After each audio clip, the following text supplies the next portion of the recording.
Hello दोस्तों, स्वागत है आप सभी का हमारे चैनल की एक और नई वीडियो में। इस वीडियो में हम बात करेंगे एक बुक के बारे में जिसका नाम केमिकल खिचड़ी है। ये बुक अपर्णा पिरमल राजे की लिखी हुई बुक है, जिसमें अपर्णा ने ये बताया है कि मेंटल हेल्थ को हम किस नज़रिए से देखते हैं, इसको सुधारने के लिए हम क्या क्या कर सकते हैं। इस बात पर अपर्णा ने फोकस किया है। अपर्णा खुद भी एक बाइपोलैरिटी नाम के मेंटल इलनेस का शिकार रह चुकी हैं। उसके बारे में इन्होंने इस बुक में लिखा है। अपर्णा कहती हैं कि मेंटल हेल्थ को सुधारने के लिए सिर्फ मेडिकल थेरेपी ही काफ़ी नहीं है। क्या काफ़ी है वो हम आगे की वीडियो में देखेंगे। अपर्णा ने अपनी इस बुक को 3 भागों में बांटा है। पहले पार्ट में इन्होंने अपनी यादों के बारे में लिखा है, हर उस चीज़ के बारे में लिखा है जो उन्होंने बचपन में अपने मेंटल इलनेस के कारण सही है। दूसरे पार्ट में उन्होंने उन 7 थेरेपी के बारे में लिखा है जिनसे हम मेंटल हेल्थ को सुधार सकते हैं। तीसरे पार्ट में उन्होंने मेंटल हेल्थ के फ्यूचर के बारे में अपनी राय लिखी है। तो चलिए बिना किसी देरी के शुरू करते हैं इस बुक की समरी की तरफ। अपर्णा एक बड़े बिजनेस फैमिली से आती हैं। ये मुंबई में पली बढ़ी और अपनी पढ़ाई लंदन के ऑक्सफोर्ड और हार्वर्ड बिजनेस स्कूल से पूरी की। अपर्णा की ये बीमारी उनके कॉलेज में शुरू हुई। कॉलेज छोड़ने के 1 साल बाद ही उनका रिलेशनशिप खत्म हो चुका था। ब्रेकअप के बाद उनके दिमाग में 1000 तरह के इमोशन चल रहे थे। इस दौरान उन्हें HBS में इंटर्नशिप के लिए चुना गया, जहां उन्हें अच्छे काम करने की वजह से इंटर्नशिप खत्म होते ही आंध्र प्रदेश CM चंद्रबाबू नायडू के सामने प्रेजेंटेशन देने का मौका मिला। उन्हें जितना अपने सक्सेस की खुशी थी, उतना ही अपने माता पिता के डाइवोर्स का दुख। यहीं से शुरुआत हुई बाइपोलैरिटी की। वैसे तो बाइपोलैरिटी मेंटल, इमोशनल और बिहेवियर हेल्थ इशू है, लेकिन अपर्णा के केस में ये उनके फिजिकल हेल्थ पर भी प्रभाव डाल रहा था। अपर्णा ने मेंटल हेल्थ पर पड़ रहे असर का सबसे बड़ा कारण 3 चीज़ों को बताया है। पहला प्रिविलेज, दूसरा स्टिग्मा और तीसरा पेंडेमिक का प्रभाव। अपर्णा कहती हैं कि मेंटल हेल्थ के लिए सिर्फ मेडिकल थेरेपी ही काफ़ी नहीं है, बल्कि love therapy, empathy, self therapy, spiritual therapy और लाइफ स्टाइल थेरेपी जैसी चीज़ें भी ज़रूरी हैं। मेंटल हेल्थ एक टीम सपोर्ट की वजह से ही ठीक हो सकता है, जहां परिवार और दोस्तों के सपोर्ट से ही इसका सबसे बड़ा इलाज किया जा सकता है। 2004 में जब अपर्णा अपने फैमिली बिजनेस को संभालने लगती हैं, तब उनकी लाइफ में एंट्री होती है अमित राजे की। अमित एक मिडिल क्लास फैमिली से थे जो इंटर्नशिप के लिए अपर्णा से बात करना चाहते थे। देखते ही देखते अपर्णा और अमित रिलेशनशिप में आ जाते हैं। दोनों ने जून 2005 में शादी कर ली और लंदन शिफ्ट हो गए, जहां अमित ने MBA की पढ़ाई शुरू की और अपर्णा ने एक अच्छी सी जॉब खोज ली। दोनों वहां खुश थे, पर अपर्णा के पिता की दूसरी शादी होने की वजह से अपर्णा फिर से परेशान रहने लगी। अपनी परेशानी कम करने के लिए वो अपनी बहन से मिलने न्यूयॉर्क चली गई। जून 2007 में अपर्णा प्रेग्नेंट हुई और फिर से मुंबई आ गई। फरवरी 2008 में अपने बच्चे आमर्थ को जन्म देते ही कम नींद और आराम की वजह से अपर्णा पोस्टपार्टम डिप्रेशन का शिकार हो गई। पोस्टपार्टम डिप्रेशन ये एक ऐसा डिप्रेशन है जो बच्चों को जन्म देने के बाद ज़्यादातर फीमेल्स को होता है। अपर्णा जल्द ही अपनी इस बीमारी से बाहर आने लगी और अपनी नई माँ बनने की जिम्मेदारियाँ और खुशियों को महसूस करने लगी। बच्चे के लिए उन्होंने छुट्टी ली और उन्होंने इंग्लिश लिटरेचर में इंटरेस्ट लेना शुरू किया और कई सारे आर्टिकल लिख डाले। दिसंबर 2010 में उनके दूसरे बेटे अगस्त्या का जन्म हुआ। इस बार अपर्णा पूरी तरह तैयार थी। उन्होंने अपने राइटिंग करियर के साथ साथ दोनों बच्चों की परवरिश की। 2012 से वो अपने फैमिली बिजनेस को फिर से संभालने लगी, पर उनके लिए अब ये स्ट्रेसफुल होने लगा। ये सब देखकर उनकी फैमिली ने डिसाइड किया कि उन्हें बिजनेस छोड़कर एक शांत जिंदगी जीनी चाहिए। आगे के चैप्टर में अपर्णा ने मेनिया को 5 तरीकों से बताया है। पहला, डॉक्टर कहते हैं कि मेनिया सोच का एक कोरेंडो है, यानी कि तूफान है जिसमें बाइपोलर लोग फंस के रह जाते हैं। दूसरा, मेनिया को अपर्णा ने इल्यूजन यानी कि गलतफहमी की तरह बताया है, जिसमें आप अपने इनसिक्योरिटी, डर और ईगो में फंस के रह जाते हैं। तीसरा, मेनिया दिमाग में चल रहे इमोशन का आया हुआ उछाल है। चौथा, मेनिया ऐसी बीमारी है जो हमें ओवरथिंकिंग करने पर मजबूर कर देती है। पांचवा, मेनिया भले ही एक मेंटल इलनेस है, लेकिन ये हमारी फिजिकल हेल्थ पर भी प्रभाव डालती है। मेनिया की वजह खोजते खोजते राइटर 2013 में बिहार पहुंचती हैं। ये बिहार स्कूल ऑफ योगा में रुकती हैं। वहाँ पे रहते हुए इनके दिमाग में कई सारी चीज़ें चल रही थी और कुछ दिन पहले ही उन्होंने निर्भया गैंग रेप के बारे में सुना था, जिससे वो परेशान थी। इसके साथ साथ वो स्ट्रेस में भी थी, क्योंकि पहली बार उनका लिखा आर्टिकल पब्लिक होने वाला था। पर आश्रम में रहते हुए वो काफ़ी खुश महसूस कर रही थी। उन्हें ऐसा कभी फील नहीं हुआ था जैसा वहाँ रहने के बाद हो रहा था।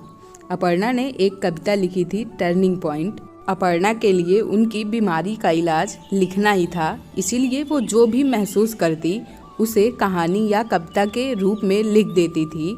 अपर्णा की चाची ने उन्हें एक साइकोथेरेपिस्ट राधिका सेठ के बारे में बताया। अपर्णा के साथ कुछ सेशन लेने के बाद राधिका ने बताया कि अपर्णा की प्रॉब्लम उनके परिवार से रिलेटेड है। कई डॉक्टरों से मिलने के बाद अब जाकर अपर्णा एक अच्छे डॉक्टर से मिली थी।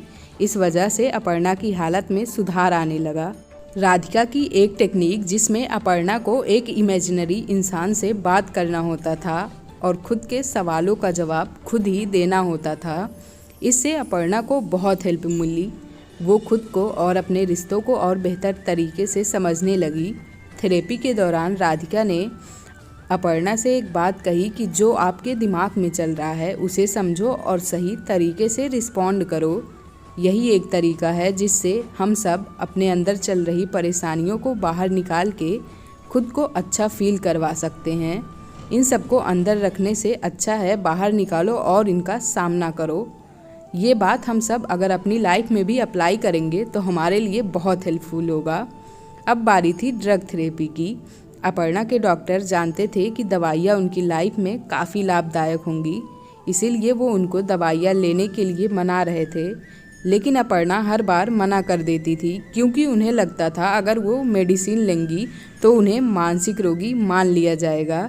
लेकिन इस बार फिर से डॉक्टर ने और उनके घर वालों ने समझाया और डॉक्टर ने मेडिसिन कंपलसरी कर दी। दवा लेने के 18 महीने तक वो ठीक रही, लेकिन 18 महीने के बाद उन्हें फिर से प्रॉब्लम शुरू हो गई। तब उन्होंने डॉक्टर सुनीता शर्मा से टॉक थेरेपी लेना शुरू किया। टॉक थेरेपी नाम सुनकर आप समझ ही गए होंगे कि इसमें बात करके पेशेंट की मेंटल स्टेट को समझा जाता है। डॉक्टर सुनीता का मानना था कि जितना अपर्णा अपनी बातें शेयर करेंगी उतना उनकी हालत में सुधार आएगा। इसके बाद सुनीता ने अपर्णा पर कॉग्निटिव बिहेवियर थेरेपी का भी इस्तेमाल किया। इस थेरेपी से हम अपने काम और परिवार के बीच में बैलेंस करना सीखते हैं। ये थेरेपी हमारी खूबियों को निखारता है और हमारी सोच को पॉजिटिव रूप देता है। ये थेरेपी हमारे रिलेशनशिप को मजबूत करने में भी काफ़ी मददगार साबित होता है। डॉक्टर ने अपर्णा पर interpersonal and social rhythm therapy IPSRT भी अप्लाई की। इस थेरेपी में बाइपोलरिटी को बायोलॉजिकल और स्पेशल तरीके से ठीक किया जाता है। यह हमारी लाइफ को एक नया रास्ता दिखाता है। इन अलग अलग थेरेपी से अपर्णा को काफ़ी मदद मिली। अब वो खुद को और बेहतर समझने लगी थी और उनके अंदर काफ़ी बदलाव भी आने लगे थे। साइकोथेरेपी और काउंसलिंग अपर्णा को इमोशनली ठीक कर रहे थे, वहीं ड्रग थेरेपी उनकी ज़िंदगी आसान बना रही थी। अब अपर्णा अच्छी नींद सो पाती थी और कुछ ऐसी रातें भी होती थी जब वो बेचैन रहती थी। 2016 में अपर्णा ने एंटीसाइकोटिक लेना शुरू किया। एंटीसाइकोटिक ड्रग ऐसी दवाइयाँ होती हैं जो बाइपोलर लोगों के इलाज में बहुत हेल्पफुल होती हैं। ये ड्रग पेशेंट को मैनिक एपिसोड से और हेलुसिनेशन से दूर रखती हैं। इस दवाइयों की डोज को डॉक्टर ने धीरे धीरे बढ़ा दिया।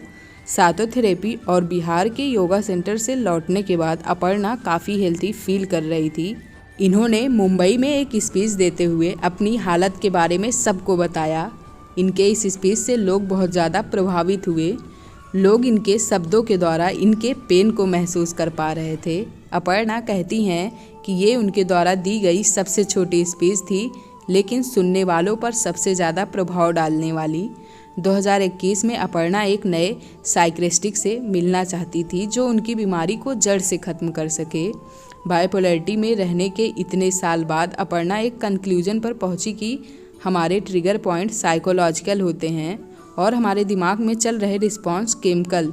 अगर वो लगातार कई दिनों तक सो नहीं पा रही तो इसका मतलब है उनके दिमाग में केमिकल खिचड़ी पक रही है। पर उनके नहीं सो पाने का कारण साइकोलॉजिकल है। ये सब शायद आपको सुनने में आम लगे, लेकिन ये समझने में अपर्णा ने अपने सालों लगाए हैं। बात को सुनना और उन्हें जीना, दोनों में ज़मीन आसमान का फ़र्क होता है। अपर्णा मानती हैं कि उनकी बीमारी इतना ज़्यादा बढ़ने के 3 कारण हैं। पहला, उनका सही दवा ना लेना, दूसरा सही साइकियाट्रिस्ट ना मिल पाना और तीसरा अपने नाम के साथ बाइपोलैरिटी लेबल को लगाना। अगर उन्होंने सही समय पर अपनी बीमारी को मानकर सही दवा और सही डॉक्टर की खोज की होती तो शायद उनकी बीमारी काफ़ी पहले ही ठीक हो जाती।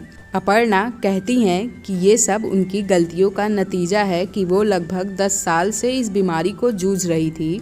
अपर्णा को सबसे अच्छा सजेशन उनके एक मेडिकल प्रैक्टिशनर ने दिया था, जिन्होंने उन्हें समझाया कि उनकी पर्सनालिटी और उनकी बीमारी 2 अलग अलग चीज़ें हैं और उनकी बीमारी से उनकी पहचान बदल नहीं जाएगी। सबसे ज़रूरी बात ये थी कि अपर्णा एक सक्सेसफुल हाउसवाइफ, माँ, वर्किंग वुमेन और एक खराब कुक थी। अपर्णा को अब ये कहने में कोई प्रॉब्लम नहीं होती थी कि वो एक एंटीसाइकोटिक ड्रग लेती हैं और उन्हें गंभीर मानसिक बीमारी है। वो रोज़ साइकियाट्रिस्ट डॉक्टर से मिलती हैं और ये सब नॉर्मल है, जैसे और सभी बीमारियों में होता है। किसी भी बाइपोलर के मरीज़ को बात करना बहुत ज़रूरी है। ठीक होने के लिए बातें करना मतलब अपने अंदर की बातों को जाने अनजाने बाहर निकाल देना। हमारे मन में बहुत कुछ रहता है पर किसी के सामने बोल नहीं पाते। हम उसे शेयर करने में या बोलने में डरते हैं और यही हमारी लाइफ की सबसे बड़ी प्रॉब्लम होती है। अगर हम अपने मन की बातों को, परेशानियों को किसी दोस्त या क्लोज फ्रेंड के साथ शेयर करें तो हमारा मन हल्का रहेगा और हम अपनी परेशानियों से बाहर निकल पाएंगे। साथ ही हमारी चिंता भी आधी हो जाएगी। इसीलिए एज अ ह्यूमन हम सभी को एक ऐसे इंसान की ज़रूरत होती है जिसके सामने हम पूरी तरह हम होते हैं। अब ये हमारे ऊपर डिपेंड करता है कि उस इंसान के रूप में हम किसको चुनते हैं, दोस्त, पेरेंट्स, सिबलिंग या कोई भी। कई लोगों के पास जब बात करने के लिए कोई नहीं होता तो वो नॉन लिविंग चीज़ों को अपना दोस्त मानकर उससे बातें कर लेते हैं। देखा जाए तो कुत्तों को इंसान का सबसे अच्छा दोस्त कहा जाता है और अगर हम अपने आसपास देखें तो ऐसे कई लोग मिलेंगे जो इन प्यारे जानवरों में एक अच्छा दोस्त खोज लेते हैं और अपनी सारी बातें, दुख उनसे कहते हैं। इंसानों की तरह ये जानवर कभी ऊबते नहीं हैं और हमारी बातें बड़े ध्यान से सुनते हैं। उन्हें प्यार करने वाला मिल जाता है और हमें एक अच्छा दोस्त। अपर्णा के अनुसार टॉक थेरेपी सबसे ज़रूरी है दिमाग में चल रही केमिकल खिचड़ी को संभालने के लिए। अपर्णा खुद को लकी कहती हैं, ये कहते हुए कि उनके पास 4 मेडिकल प्रैक्टिशनर हैं। डॉक्टर राधिका सेठ, डॉक्टर सुनीता और भी कई सारे डॉक्टर हैं। कई मरीज ऐसे भी होते हैं जिन्हें एक भी डॉक्टर नहीं मिल पाते और वहीं बहुत सारे लोग ऐसे भी होते हैं जो डॉक्टर खोजने की कोशिश ही नहीं करते। वो अपनी बीमारी खुद तक ही रखते हैं। लोग क्या कहेंगे यही सोचकर डॉक्टर के पास जाते ही नहीं हैं।